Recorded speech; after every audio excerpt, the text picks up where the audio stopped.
Lo que hacemos juntos es lo que nos distingue. Gracias que te sumas a estas transmisiones de los martes en la noche para hablar de derecho. El día de hoy, de acuerdo a las instrucciones del gran invitado que tenemos, el tema es amparo contra el examen de la convocatoria de agente aduanal. Me acompaña en la conducción la maestra Alejandra Macías Estrella. Me queda amiga, ¿nos podrías decir quién es el extraordinario invitado de esta noche? Sí, claro. Muy buenas noches a todos ustedes que nos honran una vez más con su presencia en este programa. Tenemos un padrinazo que nos va a abrir esta temporada y él es el doctor Juan Rabindranath Cisneros García.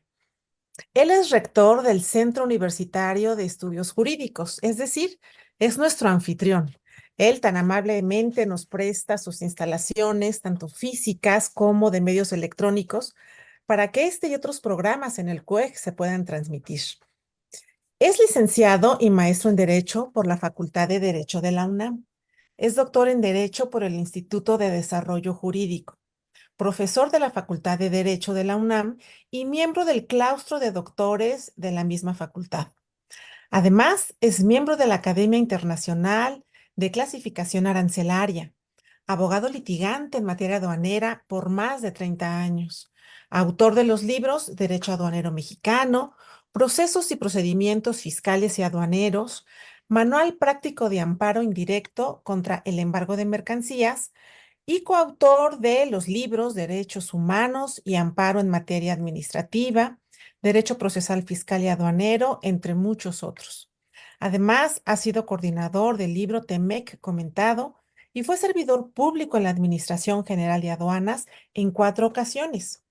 Es reconocido por la revista Estratégica Aduanera como uno de los principales asesores de comercio exterior desde el año 2017 a 2024. Es presidente del Colegio de Profesionistas con posgrado en Derecho y ha impartido conferencias tanto nacionales como internacionales, destacando las que ha dado en Chile, en Alemania, en Costa Rica, en Guatemala y, por supuesto, en España.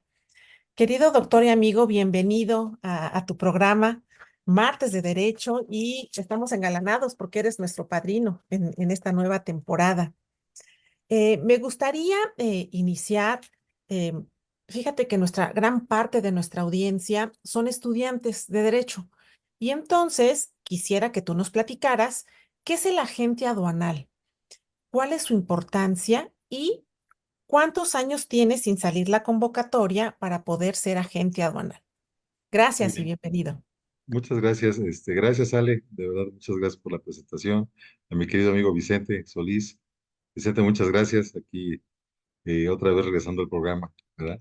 Regresando al programa. Entonces, bueno, pues sí, vamos a platicar ese tema que a mí me parece muy, muy importante, sobre todo para aquellos compañeros que se dedican a los temas de aduanas, ¿no? A los que les interesan los temas de aduanas.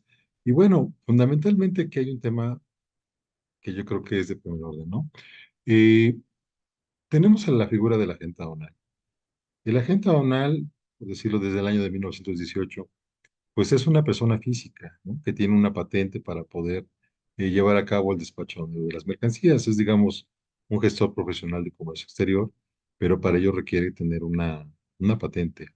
No es un servidor público, es así como una persona que, pues sí, que realiza esos trámites de importación, exportación o cualquiera de los regímenes aduaneros establecidos en la ley, pero requiere de esta patente. El problema que teníamos es que por lo menos tenía 25 años que no salía ninguna convocatoria. Por ahí una vez alguien me dijo que era como un notario, no, son cosas diferentes, ¿no? Aquí la agente aduanal no tiene fe pública, pero bueno, realmente su labor es muy importante en auxilio precisamente de las autoridades aduaneras. Hoy en día, aproximadamente solamente entre el 10-15% de las mercancías que se importan son revisadas por las autoridades aduaneras. Quien se debe de encargar de revisar el 100% es el agente aduanal, ¿sí? Y además es responsable solidario de los importadores, por ejemplo, ¿no? En las operaciones de comercio exterior, también exportadores, Entonces, como verás, es una figura muy importante porque además es la que realiza la clasificación arancelaria de las mercancías, ¿no? Esa es una labor muy importante, porque a partir de ahí es cuando sabes cuánto se vas a pagar de arancel para la importación y cuánto y cuáles son las restricciones o regulaciones no arancelarias a las que se encuentra sujeta una mercancía. Imagínate, por ejemplo, una importación de un boiler, ¿no? De esos boilers que tenemos ahí en la casa, ¿no? Pues pagan un arancel.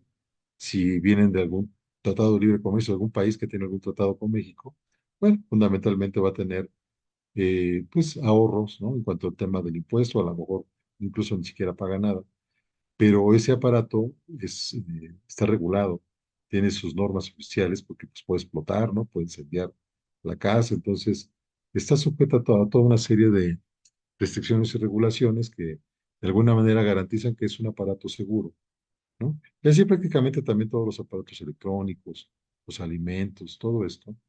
Es muy importante que el importador sepa cuál es el impuesto que tiene que pagar, cuáles son los impuestos además que tiene que pagar, que regularmente pues es el IVA, ¿no? El IEPS, el derecho de trámite aduanero, y muy importante cuáles son las restricciones o regulaciones no arancelarias a las que se encuentra sujeta una mercancía. Entonces, aquí la figura del agente aduanal es sumamente importante. Hay excepciones, al tener que usar a un agente aduanal, pero bueno, son mínimas. Y sí, las empresas también ya pueden importar de manera directa sin tener que utilizar los servicios de un agente aduanal. Pero la realidad es que la mayoría de las mercancías que se importan al país, que se exportan son a través de la figura del agente aduanal. Pero 25 años que no había patente, no, bueno, no había convocatoria para poder aspirar a una patente. ¿Cómo ves, mi querido Vicente? Pues me da mucho gusto que tú participes en esto porque además eres un experto en el tema, llevas muchos años, no solo en la academia, sino en la trinchera de este tema que es muy importante para la economía de México. Me imagino que la convocatoria no salió eh, pues nada más porque sí. ¿Qué se tuvo que hacer para que se publicara? Fíjate ¿Nos que podrías comentar? sí, claro, tuvieron que promoverse como 100 amparos, más o menos para forzar la convocatoria. Fíjate que en el reglamento de la ley aduanera en el artículo 212 dice que por lo menos tiene que haber convocatoria cada 2 años. El problema es que ese reglamento es del año 2015, ¿no? Entonces ya, fíjate ya cuántas convocatorias debieron haber salido y no sale ninguna.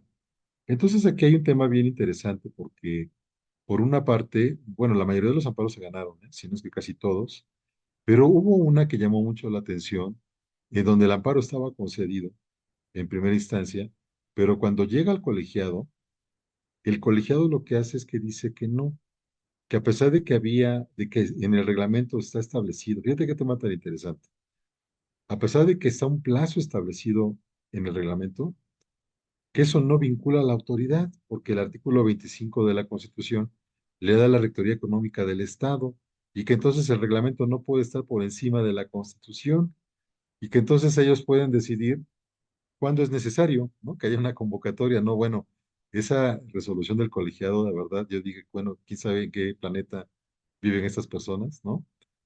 Nos enfrentamos a un problema, ¿eh? Digo, aquí yo sé que ha habido ponentes muy, muy destacados y todos coinciden en que el problema de que también tenemos en el Poder Judicial, pues también es todo un tema, ¿eh? Porque hasta parece que es una cosa de suerte, ¿no?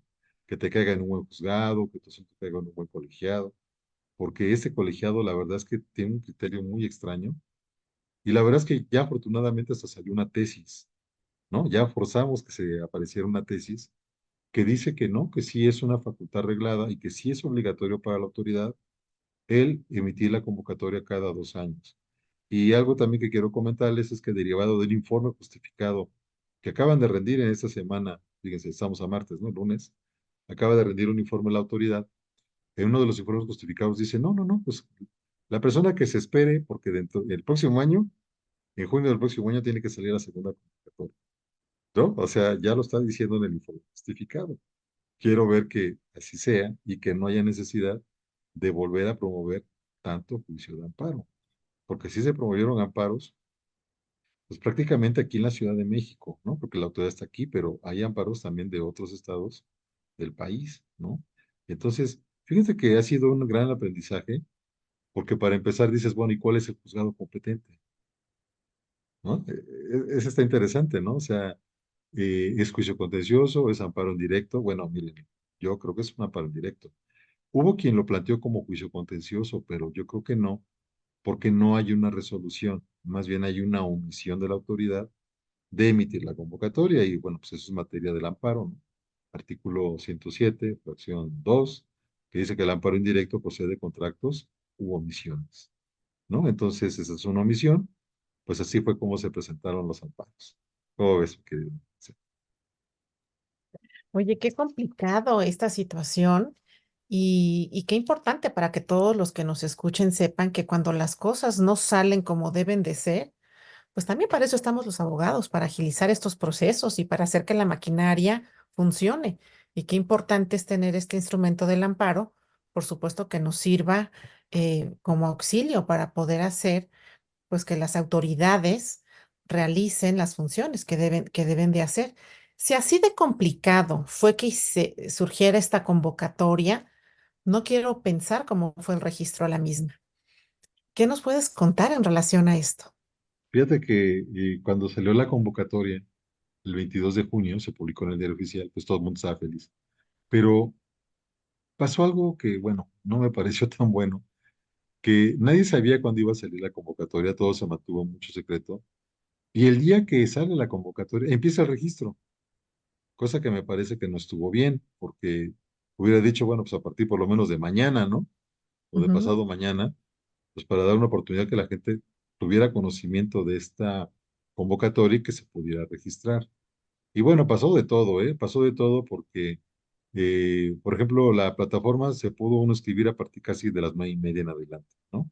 Cuando estaba previsto que era de las 9 a las 7 de la noche, si mal no recuerdo, y daba solamente 5 días, ¿no? Miércoles, jueves, viernes, lunes y martes para poderse inscribir. Y la convocatoria solamente previno que solamente se podían inscribir 100 lugares por día, es decir, 500 total. Pues rarísimo, ¿no? O sea, una convocatoria sumamente extraña, rara, y que además no señala las fechas de cuándo se iban a llevar los procesos, ¿no? Completamente violatorio de la garantía de seguridad jurídica. Digo, hablamos como abogados, ¿no? Así como lo vemos. Entonces, hubo un problema porque la gente no se podía registrar. Entonces la gente se empezó a desesperar porque por más que le picaba y le picaba y le picaba ya la computadora, porque fue por, pues a través de una página de internet o una liga URL, pues no, la gente no se podía inscribir. Entonces, de repente, resultó que a las 9:01 ya estaban agotados los 100 lugares, ¿no? Entonces, ¿qué es lo que hacía la gente? Se metía a las 8:40, 8:50, y a esa hora sí se podía registrar, pero la convocatoria decía que era a partir de las 9, ¿no? Entonces, ¿qué fue lo que sucedió? Que la autoridad emitió un decreto el 3 de julio de 2023 y dice que hubo una contingencia y un eventual hackeo, ¿no? A su plataforma y que hubo gente que se pudo registrar fuera del horario. Y bueno, la verdad es que hubo mucho descontento y mucha inconformidad por cómo se manejó el tema del registro, ¿no? Entonces, ¿qué fue lo que pasó? Que mucha gente que no alcanzó registro, pues también se empezó a amparar, ¿no? Fíjense, ahora el acto reclamado cambia porque ya no es la omisión de la convocatoria, ahora es el no registro en la convocatoria, ¿no? Y por otra parte también, ahorita les voy a platicar, el tema de los que sí se alcanzaron a registrar, pero que después también les empezaron a dejar sin efecto su registro, ¿no? O sea, fíjate qué complicado se empezó a volver, ¿no? Entonces, bueno, regresamos al tema del registro. Los que no se pudieron registrar, fíjense que coincidió que el 13 de julio, es un dato interesante, el 13 de julio, 14 de julio, ahorita no recuerdo bien, aparece la tesis de jurisprudencia 22-2023 de la segunda sala. Muy importante, porque establece en qué casos, cuáles son los parámetros en los cuales los jueces pueden conceder la suspensión con efectos restitutorios. Y acá hay un tema bien interesante. Regularmente te niegan la suspensión, los juzgados, porque dicen que no puede coincidir con el fondo, ¿no? Que eso es materia del fondo del amparo, entonces en la suspensión no puede adelantarse y prácticamente dejar sin materia el fondo del amparo. Fíjate qué interesante. Entonces, por regla general te dicen, no, Las suspensiones solamente tienen un efecto constitutivo, que es conservar las cosas como en el estado que guardan, ¿no? No te registraste, pues fue tu problema, ¿no? Pero aquí, si ganas el amparo, entonces a lo mejor sí te vas a poder registrar. Hubo personas que, por ejemplo, en el amparo, hubo uno que presentamos 200 intentos de registro, 200, y no se pudo registrar, ¿no? Y miren, de verdad que ha sido toda una peripecia, porque hubo jueces de distrito aquí en la Ciudad de México que dijo, a ver, ¿dónde vive la persona? Ah, vive en Nuevo Laredo. Entonces, donde le estuvo picando la computadora fue en Nuevo Laredo, en su oficina o en su casa. Entonces, el asunto se va a Nuevo Laredo. ¿Sí me entienden? Cuando dices, oye, no, qué barbaridad, pues la convocatoria es de una autoridad que está en la Ciudad de México, ¿no? Y es fase de un registro. Entonces, dice, no, no, no, pero como él intentó registrarse allá, entonces hubo jueces de distrito de aquí de la Ciudad de México, unos jueces muy malos, que uno lo mandaron a Nuevo Laredo, otros los mandaron a Guadalajara, ¿no? Hubo hay uno que lo mandaron allá a Manzanillo, ¿no? A Colima. Entonces, pero todos los demás se admitieron. Y fíjense, todos los jueces de distrito negaron la suspensión, todos. Fue a través del recurso de queja en el colegiado empezó a decir, no, hay que respetar la jurisprudencia que acaba de salir. Y fíjate, otro tema interesante y muy importante, dice que la suspensión se puede conceder, aun cuando con su concesión deje sin efectos el amparo, pero la condición es que se pueda retrotraer. Es decir, que en caso de que no ganes el amparo, los efectos se puedan retrotraer antes de que se haya conseguido la suspensión, ¿no? Entonces, es bien interesante el tema porque dices, oye, pues es que si se retrotrae, pues es como si no hubiera obtenido el registro, ¿no? Entonces, pero fundamentalmente los tribunales colegiados, muchos, no todos, pero sí muchos, sí concedieron la suspensión para el efecto de que la persona quedara registrado, ¿no? Quedara registrada en la convocatoria. Entonces, hasta ahí todo iba súper bien. Pero de repente el 3 de julio, aparece una publicación en el diario oficial donde deja sin efecto la fase de registro, ¿no? Por las irregularidades. Y dices, ¿cómo? Entonces el problema está en que muchos sí alcanzaron registro en tiempo. Y miren, aquí pasa otra parte, otro tema técnico, ¿no? El hecho de que yo haya obtenido mi registro vía computadora y que ahora lo dejen sin efecto porque dicen que hubo un hackeo, una eventualidad, ¿eso es un derecho adquirido o es una expectativa nada más de derecho? ¿No? Hubo jueces que consideraron que era solamente una expectativa y hubo otros que dijeron, no, sí es un derecho adquirido. O sea, desde el momento que él obtuvo un registro y un número de folio que le mandaba la computadora, eso es un derecho adquirido a participar en la convocatoria. Y hubo jueces que dijeron que no, que eso no era un derecho adquirido. ¿Sale? En mi caso, yo en lo particular promoví el amparo, un viacrucis, ¿eh? Me negaron la suspensión, el colegiado me concedió la suspensión. La jueza, la jueza 12 de distrito, esa jueza no está buena, ¿eh?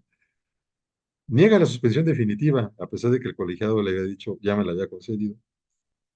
Amplió la demanda, vuelvo a pedir la suspensión, me la vuelve a negar, me voy al colegiado y me la conceden otra vez, ¿no? Y en eso, bueno, coincide que ya dicta la sentencia y la sentencia sí concede el amparo, ¿no? En contra de que me habían dejado sin efectos mi registro, ¿no? O sea, fíjense, o sea, sí hubo varias sentencias de amparo en las cuales se concedió el amparo para el efecto de que se mantuvieran los registros. Entonces, pues bueno, fue caminando el tiempo, la verdad es que ha sido un camino muy intrincado, como pueden ver, y hasta cuando, ahora sí, fíjense, eso fue en julio, hasta el 20 de noviembre aparece publicado en el diario oficial un acuerdo a través del cual se publica la continuación de la convocatoria. Y aparecen dos listados, uno de la gente que sí quedó registrada y otro de la gente que no quedó registrada porque se inscribió, por ejemplo, a las 8:40. Y aquí otra vez el amparo, otra vez.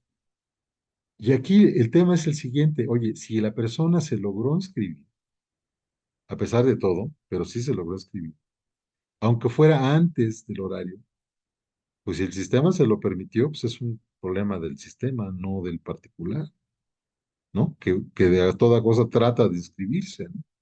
Entonces, fíjense que fue muy interesante porque sí se ganaron amparos en ese sentido, y sí hubo suspensiones, ¿eh? Hubo varias. Aquí no se promovieron tantos, han de haber sido unos 20, pero sí se concedieron amparos para el efecto de que se mantuviera el registro. Entonces, pero luego decía, pero no te preocupes, si ya te cancelé tu registro, ahora te doy 2 días para que te puedas registrar. ¿Y qué fue lo que pasó? Que otra vez mucha gente no se pudo registrar. Otra vez, ¿no? Y total que bueno, no saben, o sea, todo ha sido un verdadero problema cuesta arriba, ¿no? Y resulta que ya después, a través de los boletines de prensa, supimos que se escribieron alrededor, quedaron registrados como 850 más o menos, de toda la cantidad de gentes, bueno, que se registraron como 950, pero que se presentaron al examen como 850, ¿no? Números más, números menos. El tema es que entonces citan a todos al día 1 de diciembre al examen, ¿no? Pero muchos ya traen suspensión, incluso amparo concedido, ¿no? Muchos ya traen suspensión y amparo concedido para el efecto de que sí se les permitiera hacer el examen. Bueno, a veces faltando un día antes, hubo mucha gente que, por ejemplo, estaba en Tijuana, tuvo que correr a Estados Unidos, agarrar un avión para alcanzar a llegar aquí a México, porque además el examen lo hicieron a las 6 de la mañana, ¿no? La cita era a las 6 de la mañana y si no llegabas, adiós. Entonces, imagínense en el campo militar número 1A de la Sedena, que después también eso fue un motivo de problema, ¿eh? Porque algunos jueces mandaban los asuntos al Estado de México porque decían que el campo estaba en el Estado de México. Entonces los jueces de distrito competentes eran los del Estado de México. Ahorita les continúo platicando esta parte, pero bueno, concluyendo esta primera parte, es que hasta por lo menos llegar al examen, un verdadero camino cuesta arriba, ¿no? Muy difícil, en el camino se tuvieron que promover muchos juicios, ¿no? Y la verdad es que se volvió muy complicado.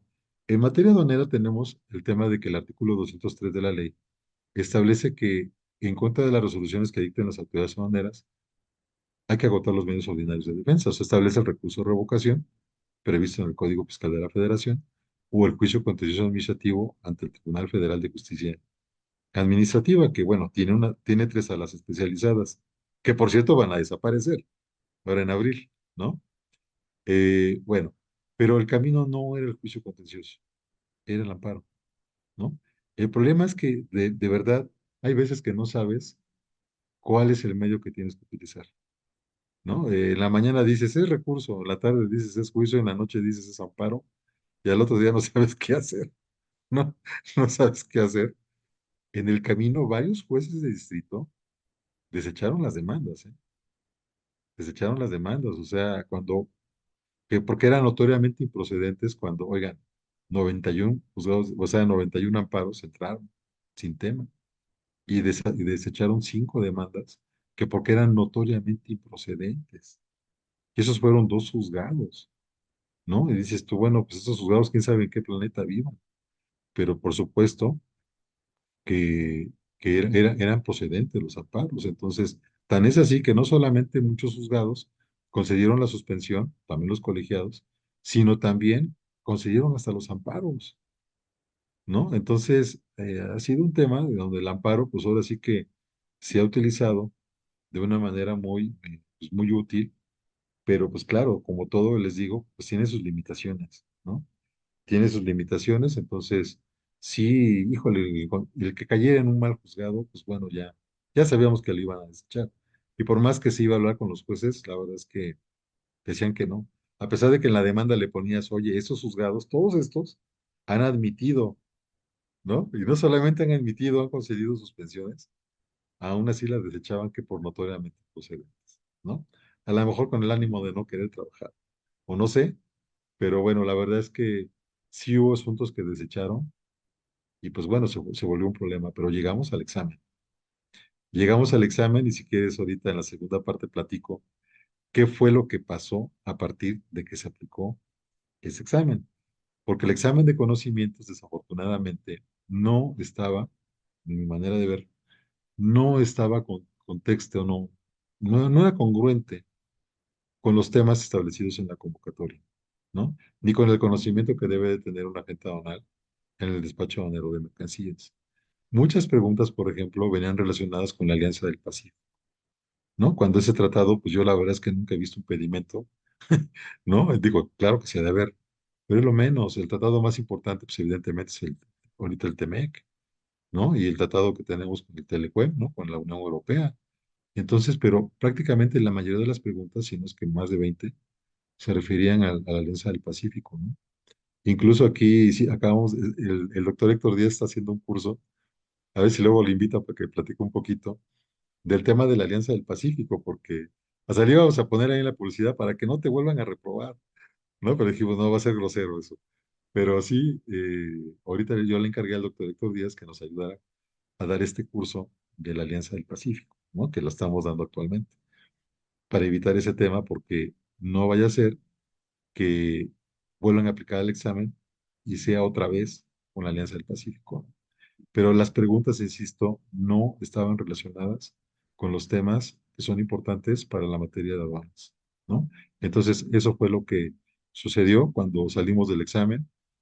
Pues la verdad es que supimos que como 7 solamente habían pasado el examen de 850, ¿no? Y esos dices, oye, pues eso está muy extraño, ¿no? Y gente que yo conozco de muchos años y aquí en el CUEC que son expertos en temas aduaneros y de comercio exterior, gente que toda su vida se ha dedicado a esto y sacaba 20, ¿no? De 100, 30 de 100, dices, no, eso no es congruente. Un agente aduanal que mando saludos y está viendo, de allá de Colima, él, fíjense, fue agente aduanal 30 años. Se enferma y lo que hace es que sustituye la patente a su hijo. El hijo toma la titularidad de la patente y él se recupera de salud y ahora es su mandatario. Pues es el que despacha, ¿no? Realmente. Y en el examen saca creo que 42 de 100. No, eso no puede ser. O sea, es absurdo, ¿no? Es absurdo. O sea, evidentemente el examen, muy respetuosamente considero que quién sabe quién lo hizo, pero no eran personas expertas en temas aduaneros. Y si quieren, ahorita en la segunda parte platicamos, porque ya hasta sabemos quiénes son esos expertos que supuestamente hicieron el examen y el Estado que tiene ahorita los amparos que se promovieron contra el examen, ¿sale? Entonces, pues bueno, más o menos es la primera parte, ¿no? De esta novela. Como dice el poeta, mi querido amigo, al andar se hace camino. Sí, ¿eh? Realmente lo han hecho muy bien porque pues la autoridad, seguramente el tiempo, ¿no? Que no lo han hecho, pues se ha encontrado con estos inconvenientes en el proceso, pero seguramente que nos contarás todos los detalles del examen. Vamos a hacer una pausa, no se vayan, es muy rápida. En un momento regresamos. Gracias si te incorporas con nosotros en este momento. Estamos hablando con el doctor Juan Rabindrana Cisneros García, quien propone al foro esta noche el tema Amparo contra el examen de la convocatoria de agente aduanal. Mi querido amigo, la verdad es que lo has descrito muy bien todo el proceso. Nos quedamos pendientes con la parte del examen.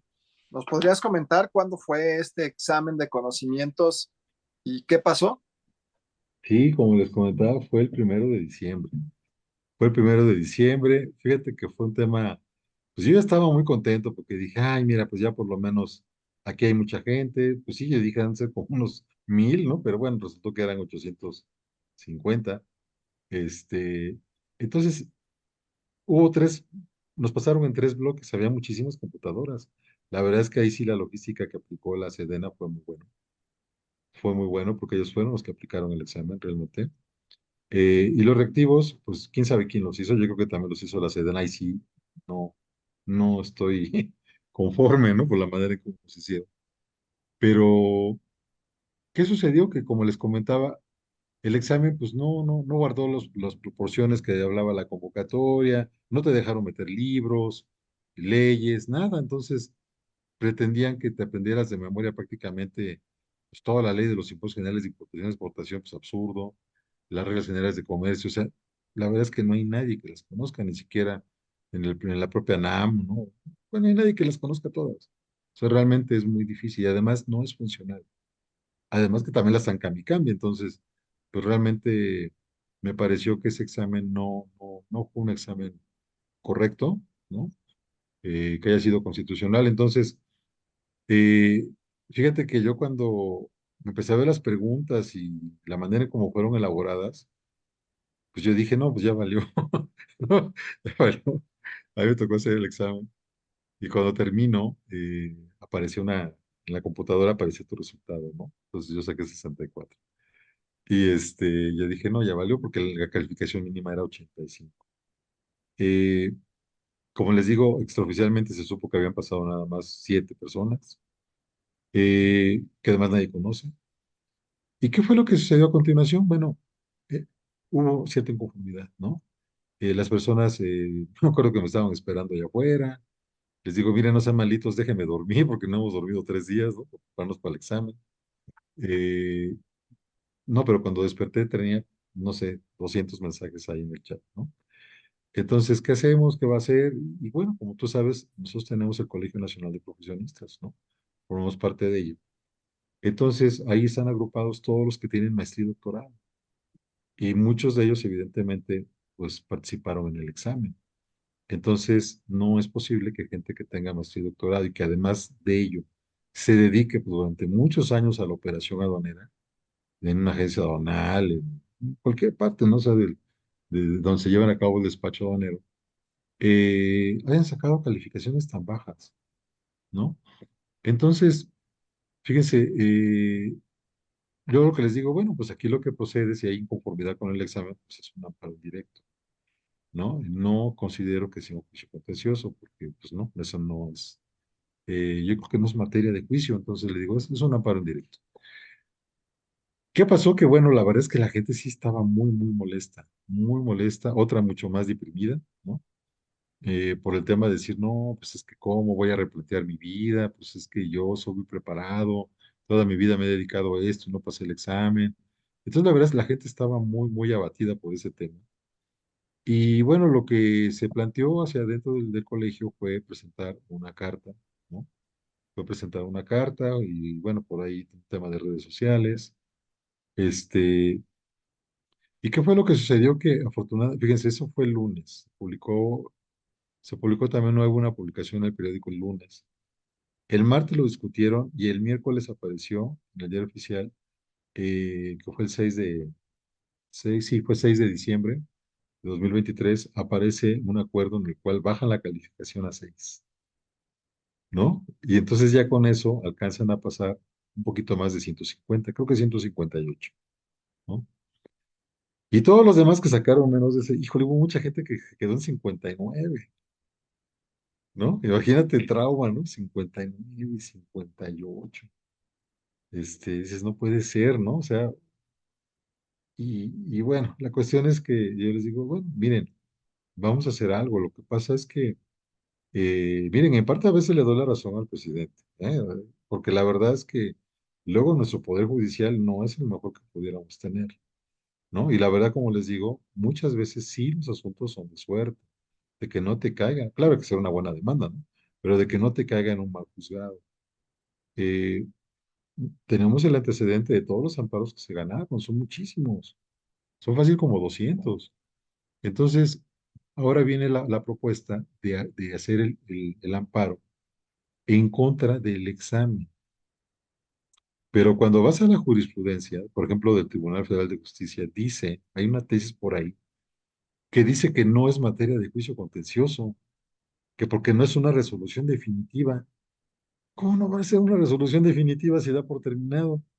El problema es que no te dieron un oficio, nada más te dijeron ahí en la computadora, sacaste esto y ya, fírmale aquí. Entonces se vuelve muy complicado, ¿no? Entonces dices, pues es un amparo directo. Pero ahora el problema es que ese examen se hace dentro del contexto de una convocatoria. no es un acto aislado. Y entonces, fíjense, mucha gente decía, es que debiste haber impugnado desde el principio, desde el 22 de junio, pero ¿por qué lo voy a impugnar si no me depara ningún perjuicio? Al contrario, me está dando la posibilidad de participar, ¿no? O sea, hay criterios de muchos, por ejemplo, el Tribunal Federal de Justicia dice eso, debiste haberlo impugnado desde el principio, y también los jueces, algunos jueces de distrito han dicho eso. No, es que esa es extemporánea porque debiste haberlo impugnado, pero a ver, ¿cómo voy a impugnar el examen si ni siquiera he pasado la fase de registro? O sea, es absurdo, ¿no? Hay unos criterios de unos jueces que dices tú, bueno, ¿qué onda con esto, con este juez, ¿no? Con esta jueza.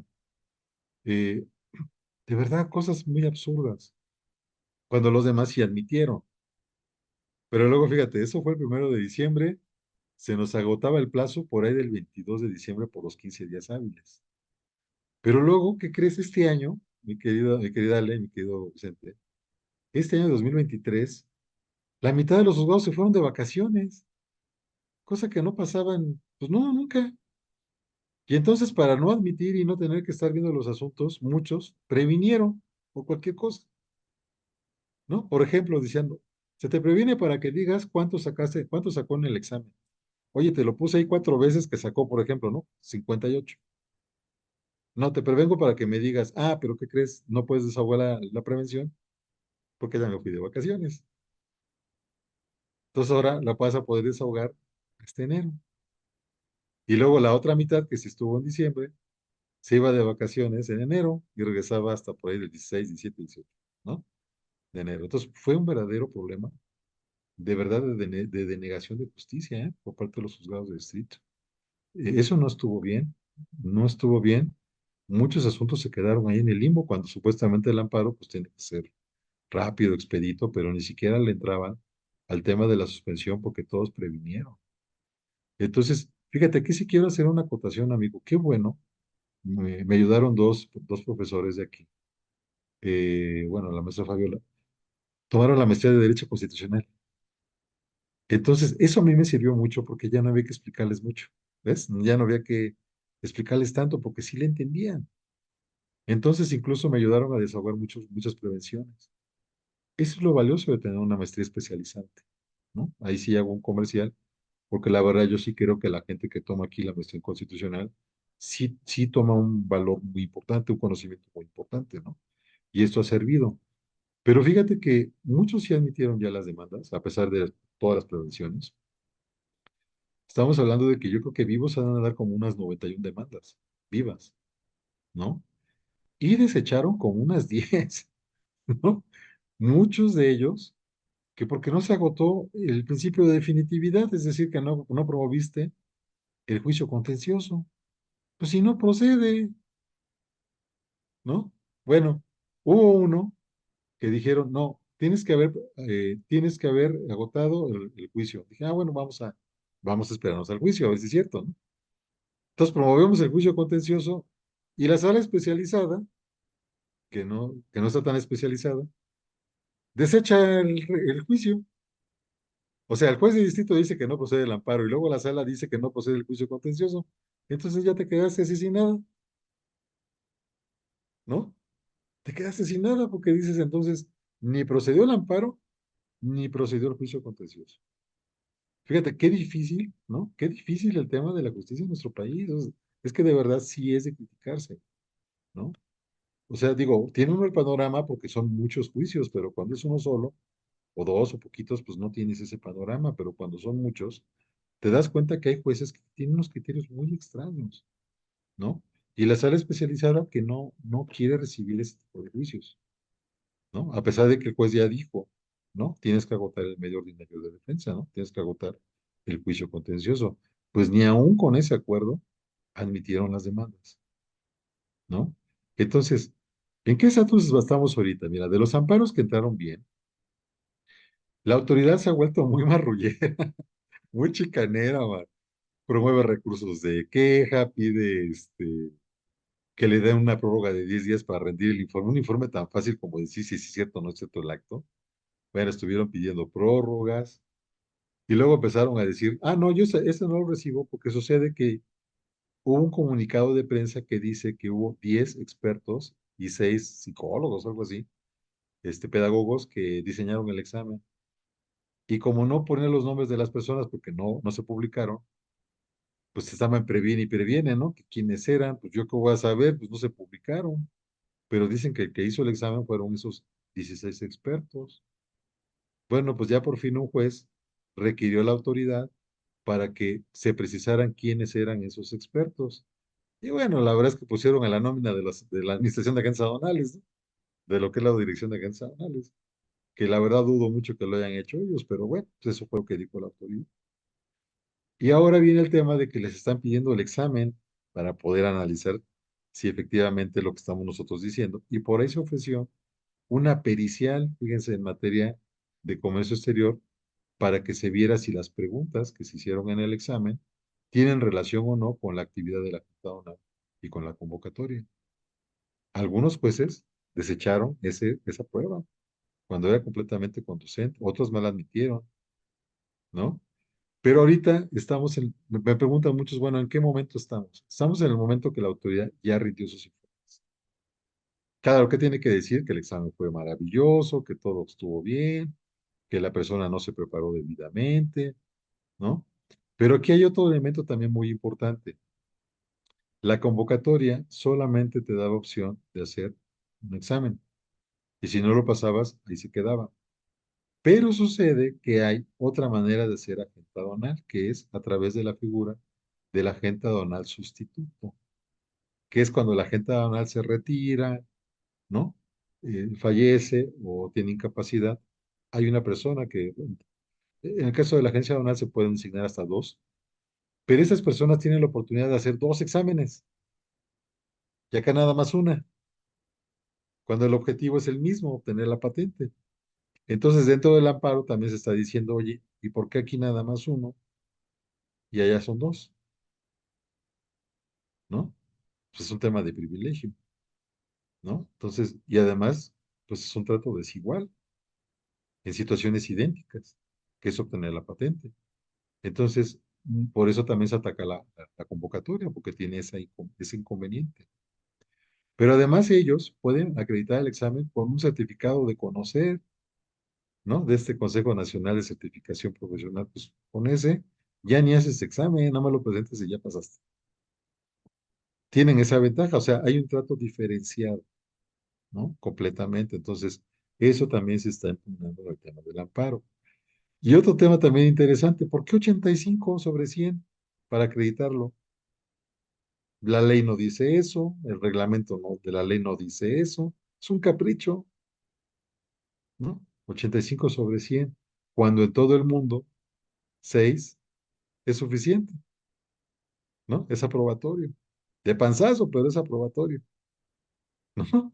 Entonces, fíjense, aquí el tema ese es otro agravio que yo creo que también es fundado, pero bueno, ahora con el decreto que se bajó, eh, con el acuerdo que bajó la calificación a 6, pues ese agravio ya de alguna manera queda superado, ¿no?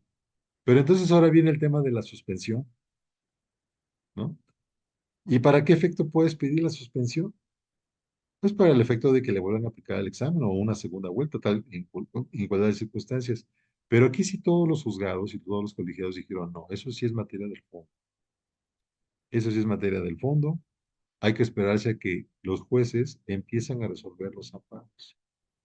Yo creo que por los tiempos, estamos ahorita a 13, ya mañana es 14 de febrero. Yo creo que finales de este mes y marzo es cuando se llevan a cabo las audiencias, ¿no? Entonces ahí es donde se van a empezar a resolver los amparos, para ver si la manera en cómo se plantearon y los agravios que nosotros estamos haciendo valer, pues realmente demuestran la inconstitucionalidad o la inconvencionalidad, ¿no? De lo que es el examen y de lo que fue la convocatoria. Entonces, siempre les he dicho, el amparo es súper difícil, ¿no? Ustedes lo saben como expertos también, que es muy difícil el poder ganar una sentencia de amparo. Se han ganado varias, pero aquí, pues la moneda está en el aire. Como se lo dije a mucha gente, miren, hay que intentarlo.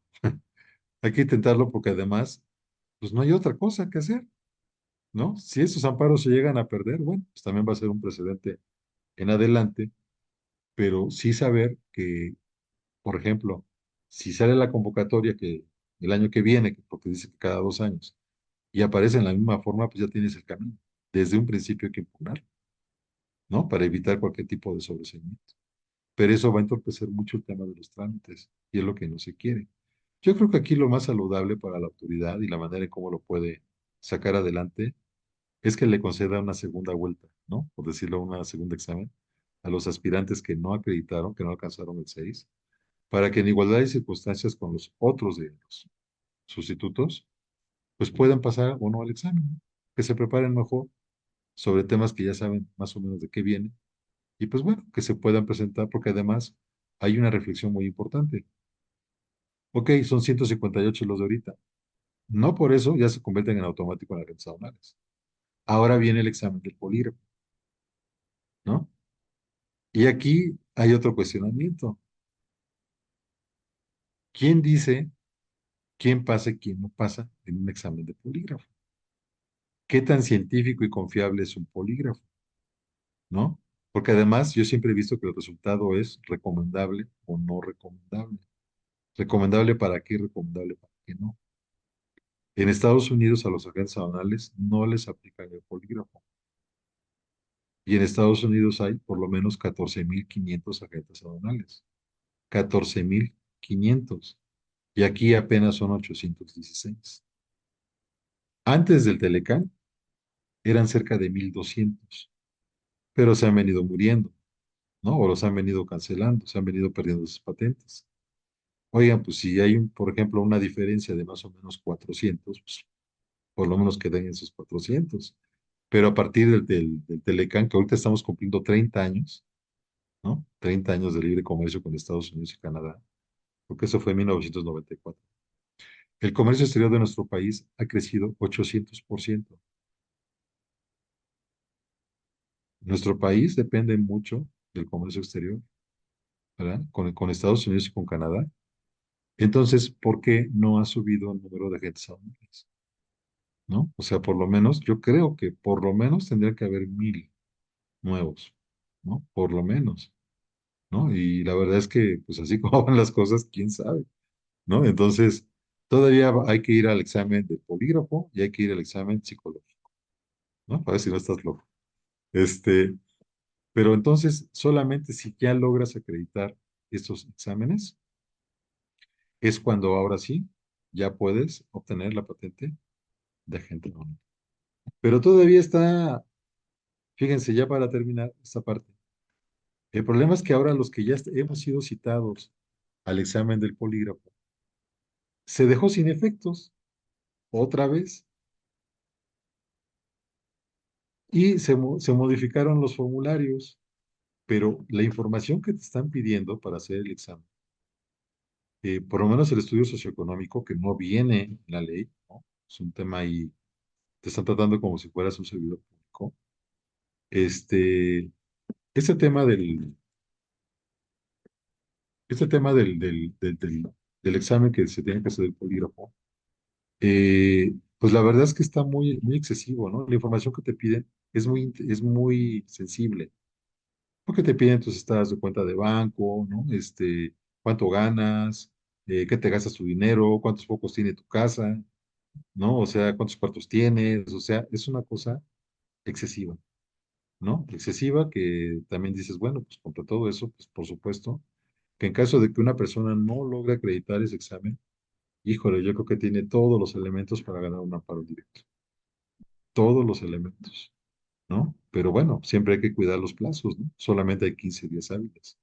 Entonces, todavía no nos han citado, ya presentamos toda la documentación, no nos han citado el examen del polígrafo. Entonces, así es el estado en cómo se encuentra ahorita, ¿no? Entonces, dicen que a partir de que no te citan, son 30 días para que te realicen el examen. Entonces, pues bueno, esa es una historia que no está acabada, como ven. Falta mucho que escribir, pero en relación a los amparos que se han promovido, yo creo que en marzo es cuando vamos a empezar a saber cómo los van a empezar a resolver, ¿no? Es básicamente toda la historia, como ven, amigos, de este Vía Crucis. Híjole, pues qué gran historia nos has contado realmente esta noche y llego a pensar que Seguramente todos los que nos escuchan, los estudiantes, seguramente algunos que también hicieron los exámenes, pues es un claro ejemplo de que los abogados no paramos nunca de estudiar. Siempre hay que actualizarnos, hay que estar al día, tomar cursos, como bien lo comentas ahorita, maestrías, especialidades, porque pues ahora sí, como decía mi abuelita, esto no se acaba hasta que se acaba, ¿no? ¿Y cuál es tu pronóstico, Juan, derivado de toda tu experiencia? ¿Cómo crees que termine esta novela de terror que están viviendo? Sí, es una novela de terror. Pues mira, ojalá que bueno, por lo menos ahorita todas las personas que pasaron a la siguiente fase, pues que ojalá puedan obtener su patente. Y dos, que los que no alcanzaron a acreditar el examen, que sí tengan esta segunda oportunidad, ¿no? Porque de verdad no es posible que nuestro país le dé la espalda a la gente que está preparada, a las nuevas generaciones, ¿no? O sea, estamos hablando de 25 años, estás hablando prácticamente de 3 generaciones de personas que por ningún motivo pudieron obtener una patente a pesar de que estaban preparadas, ¿no? Hoy el país, gracias a Dios, ya tiene muchos maestros, ya tiene muchos doctores en Derecho Aduanero, ¿no? Bueno, no son tantos, son 18, que por ejemplo nosotros hemos egresado y que ya tienen su cédula profesional de doctores, pero pues es que prácticamente nadie pasó, ¿no? Y eso no es posible, sobre todo cuando es gente que es práctica, o sea, está todos los días en la operación, aparte de que tiene el conocimiento teórico. Entonces, la verdad es que eso sí es muy lamentable y esperemos que, pues, que la autoridad se concientice y haga justicia, ¿no? En este sentido y que le permita a la gente, pues, aplicar un examen justo, ¿no? Un examen justo, que a lo mejor la UNAM sea la que le haga el examen, ¿no? O el Poli, ¿no? Los expertos de la UNAM del Poli sean los que diseñen el examen para evitar cualquier tema, ¿no? O cualquier suspicacia de pues, por qué no lo hicieron expertos, ¿no? Entonces, pues es un tema bien interesante. Yo la verdad es que he aprendido mucho. Y digo, o sea, a pesar de que tengo 32 años litigando en esta materia, pues créanme que la experiencia que se ha tenido en estas últimas fechas ha sido verdaderamente muy enriquecedora, ¿no? Y pues bueno, pues ahora sí que gracias a los juicios de amparo, pero el problema es que sí, muchos juicios, muchos jueces, híjole, no vale la pena que sean jueces. Pero bueno, esa es mi una opinión personal. Pues ha quedado muy claro realmente la explicación. Hemos tenido el privilegio de iniciar la temporada con el doctor Juan Ravindrana Cisneros García, quien es el rector del Centro Universitario de Estudios Jurídicos. Mi querida amiga Ale, unas palabras para despedir la transmisión. Claro que sí, con todo gusto. Pues agradecer igual que tú lo has hecho a nuestro gran invitado, nuestro padrino de temporada y a todos ustedes que nos honran con su presencia. Por supuesto, invitarlos a los martes de derecho, donde como pueden observar se tocan tópicos jurídicos muy interesantes, de gran actualidad y que seguramente aprenderemos mucho de ellos porque tenemos grandes invitados que en un breve lapso de tiempo nos comparten gran parte del conocimiento que les ha llevado a adquirir durante toda su vida. Los esperamos el próximo martes con otro programa muy interesante. Muchísimas gracias. Mi querido amigo, el doctor Juan Ravindrana Cisneros García, rector del Centro Universitario de Estudios Jurídicos, unas palabras para despedir la transmisión. Pues agradecerles a ustedes por esta oportunidad de poder platicar, ¿no? E informar también a los compañeros que traen un amparo de cuál es el estatus que tiene hoy en día. Y bueno, esperemos que esas sentencias sean favorables, pero la verdad lo que a mí más me gustaría es que la autoridad dijera, bueno, vamos, en la segunda vuelta, que todos los amparos se sobresean, ¿no? Ya para el efecto de, ¿qué es lo que se busca al final? ¿No? Porque aparte de la sentencia, pues todavía hay que ir al colegiado, ¿no? Entonces, pues bueno, es un tema largo, es un camino largo, pero que hay que tratar. Y pues miren, agradecer esta oportunidad que tengo de poderme dirigir a todos ustedes. Muchísimas gracias, mi querida Ale, mi querido Vicente. Que tengan una excelente noche todos. Muchas gracias. Lo que hacemos juntos es lo que nos distingue. Buenas noches.